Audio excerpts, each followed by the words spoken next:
অর্জুনের সাথে কেবলমাত্র ভগবান শ্রীকৃষ্ণ ছিলেন এবং বিপরীত দিকে লক্ষ কোটি কোটি সৈন্যদল ছিল। কিন্তু জিতেছে কে? যিনি ধর্মের পথে থাকে, হাজারো লক্ষ কোটি কোটি বাধা আসলেও তার কাছে সেই বাধা হয়ে দাঁড়াতে পারে না।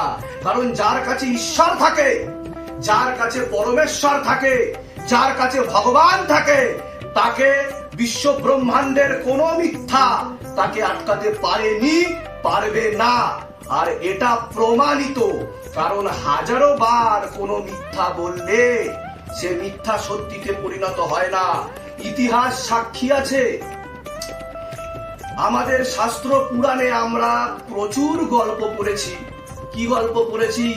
মহাদেব, শিব, শম্ভু, ভোলেনাথ, পরমেশ্বর, যিনি সকলের উপর খুশি হয়ে, অনেক দৈত্য দানবও ছিলেন এমন যে তার সাধনা করেছেন, তপস্যা করেছেন। তিনি তো সকলের পরমেশ্বর, কীট পতঙ্গ থেকে শুরু করে সকলের পরমেশ্বর। তিনি ছাই মেখে শ্মশানে বসে থাকেন। কত দৈত্য দানবকেই না তিনি খুশি হয়ে বর দিয়েছেন।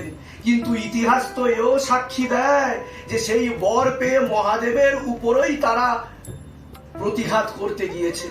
এটা তো আমরা শাস্ত্র পুরাণে পাই যে সেই বর পাওয়ার পর মহাদেবের উপর, যিনি পরমেশ্বর, যার ঊর্ধ্বে কেউ নেই, যার নাম 4 যুগে সত্য, ত্রেতা, দাপর, কলিতে রয়েছে। সত্য যুগে তিনিই ছিলেন সব থেকে ঊর্ধ্বে, ত্রেতা যুগেও তিনি ছিলেন, দাপর যুগেও তিনি ছিলেন, কলি যুগেও তিনি আছেন। অতএব ভয় নেই, চিন্তা করবার কারণ নেই, কারণ আপনাদের জন্য শিবধাম ছিল, আছে, থাকবে।